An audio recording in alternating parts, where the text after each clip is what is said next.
Amanda's Bookish Adventures. It is day 19 of Bookmas, and we are going to talk about 10 books that I want to read next year. So I'm going to read what I have written down, and then I will show you the cover of the book. So there will be like breaks, which I'm hoping that helps my voice. All right, so the first book is Rise of the Vicious Princess. It comes out on June 14th, comes out next year. The first in a thrilling romantic YA political fantasy duology about a fierce princess determined to bring lasting peace to her kingdom, regardless of the cost of her heart. War-torn kingdom, the cost of her heart. Can she keep her war-torn kingdom long enough to find peace? That's all I wrote down. So I'm still talking about the Rise of the Vicious Princess. It's by C.J. Redwine. I'm excited. This year I finished off her retelling fantasy series, so I'm very excited to get into her new writing. I need to read her backlist because I think there's just 2 books I haven't read from her. So I'm extremely excited to get into this book, and I will show you the cover.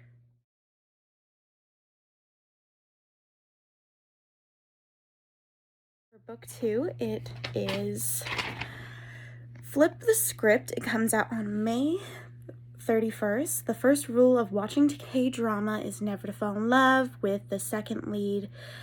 As an avid watcher of K-drama, Hannah knows all the tropes to avoid when she finally lands a starring role in a buzzy new drama, and she can totally handle her fake co-star boyfriend who might be falling in love with her. After all, she promised the producers a contract romance, and that is all they're going to get from her. But when showrunners bring in a new girl to challenge Hannah's role as the main love interest, and worse, I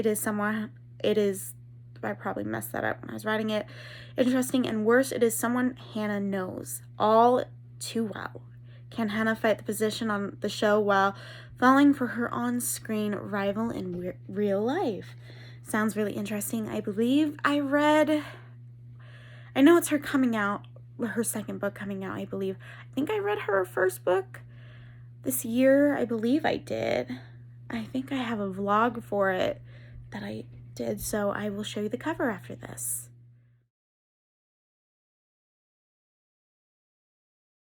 So I'm hating editing this, and I'm editing all of this, which I probably said a couple times, off my phone, so it's like cutting like big chunks of the cover off. So I'm trying to like get the title of the cover and some of it in there, so it's really frustrating. But the next book, book 3, is Galvan. Comes out March 1st, 2020, and I do know it is a standalone. Everything casts a shadow, even the land I think we live in, and as with every shadow, there is a place where it must be touched, a seam where the shadow meets its source. I know it is about Olive, and I'm so excited that it's a standalone. And I don't like knowing so much about Phoebe E. Schwab's books because I like to go into them. I'm just ecstatic that we're getting it, that is coming out, and is coming out really early next year. I'm really ecstatic for it, and I absolutely can't wait. And I know Olive, and there is a boy, there are ghouls, so I know it's really dark, and I think the boy's name's Galvan. I didn't write down all of it because I was being lazy when I wrote down that one. But if it's Via Schwab and if you love her, then this book is already on your radar. But that is the third book, so I'm extremely excited for it. So I will show you the cover, and hopefully I could get it to look somewhat decent. All right, I'll be right back. I'm here back with book 4. I'm definitely going to try to see if there is a better way at the end of it so you can see the whole cover of the books, because you couldn't even see all of Galvan, which is sad, but it happens when you're editing on your phone. So the fourth book that it's one of my most anticipated releases for next year, Delilah Green Doesn't Care, comes out on February 22nd, 3 days before my birthday. Delilah Green swore she would never go back to Bright Falls. Nothing is there for her but memories of lonely childhood where she was little more than a burden to a cold and distant stepfamily. Her life is in New York with a photography career that is finally gaining steam, and her bed is never empty. Sure, it's a different woman every night when Delilah's estranged stepsister Astrid pressures her into photographing her wedding with a guilt trip and a 5-star figured check. Delilah finds herself back into that godforsaken town that she used to, used to live. She plans to breeze in and out, but then she sees Claire Sutherland, one of Astrid's stuck-up besties, and decides that maybe some fun is to be had in Bright Falls. So I'm extremely excited for this. I want to have it now. I wish I could get an ARC. I want it so bad. It comes out before my birthday. It sounds so good, and I believe it is a start to a series in Bright Falls. I know it's the first one, but I believe there will be more books in Bright Falls, so I'm excited to see where it goes. I don't know if it's a debut, but I will show you the cover, and it's a really cool illustrated cover.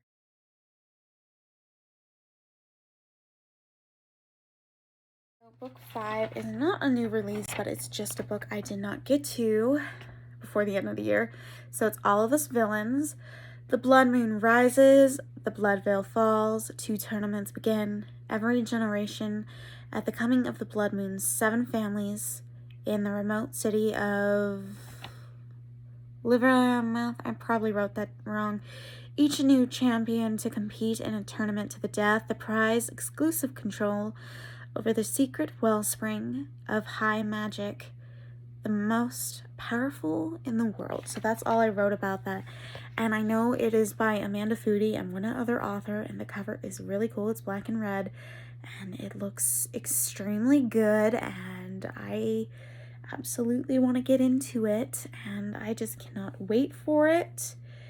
Well, it's out, but I just cannot wait to have my hands on it. So I will show you the cover, and I think I found a way so I could show you what the full cover of the first 5 books looks like, so I will show you those in a minute.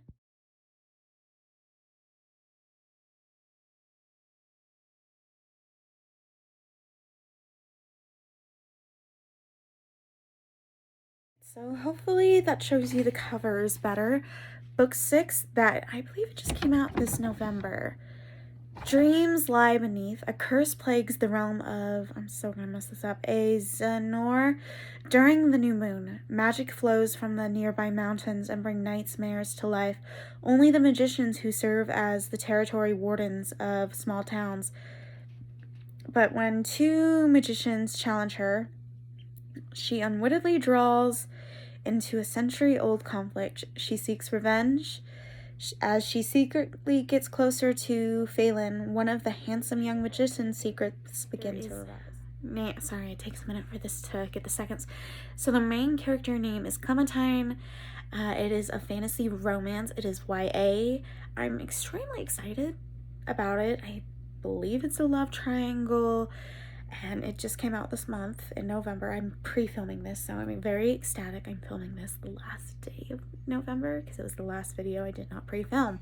So it sounds very interesting, and I'm extremely intrigued. And that was book 6. So I will show you the cover, and I'm really, really ecstatic about that one.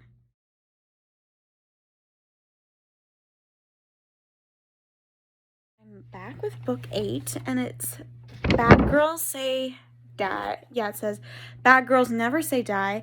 I know it is by the author that wrote Moxie, and I know it is a YA.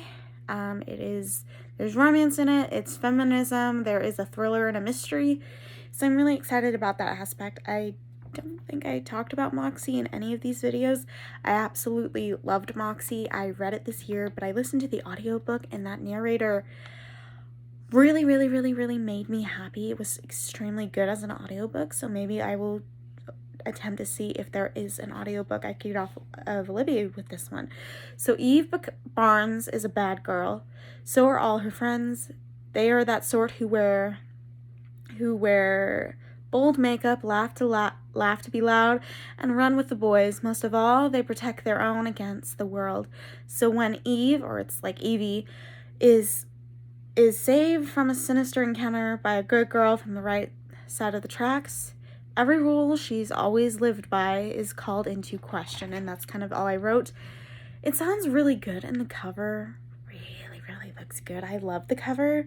I love the cover of Moxie, the original cover, not the movie cover, but I hope they turn that into a movie. I think that would actually be a good movie. I believe it's a retelling too, so maybe they won't turn it into a movie, but it is a retelling. So, and it looks really good. I'm gonna see if they have an audiobook of that for Libby for the new year. If not, I'll just check it out from the library. All right, I will show you the cover and I'll be right back.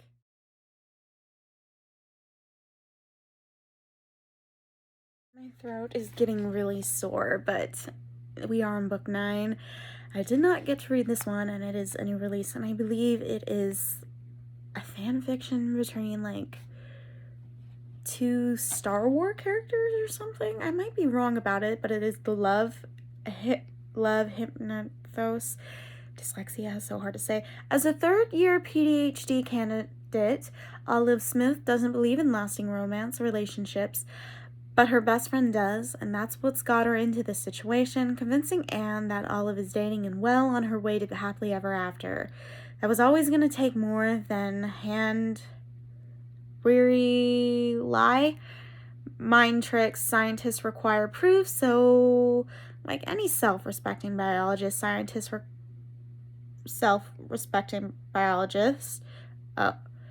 okay, I wrote that twice. Olive panics and kisses the first man she sees, and that man is none other than Adam Carsley, a young hotshot professor. He agrees to fake date her. I didn't write it all, but I believe it is a fake dating trope. He agrees to fake date her, and it looks good. It looks really sweet, and I love the cover. Illustrated covers has been one of my favorites in romance. They're just really cute, especially if they're done really well. And I think it's done really well. So that's in my opinion. So I know it's a romance, it's contemporary, and I believe like it was like a fan fiction. I don't know. I think I've heard that on YouTube, but either way, I'm very interested in it. And I'm so glad to stop being that I'm almost done talking because my throat is killing me.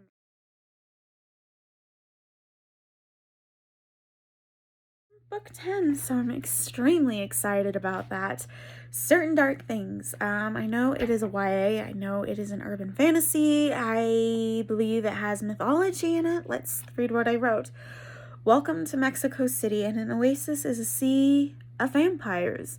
Domingo, a lonely garbage collecting street kid, is just trying to survive its heavily policed streets when a jaded vampire on the run swoops into his life.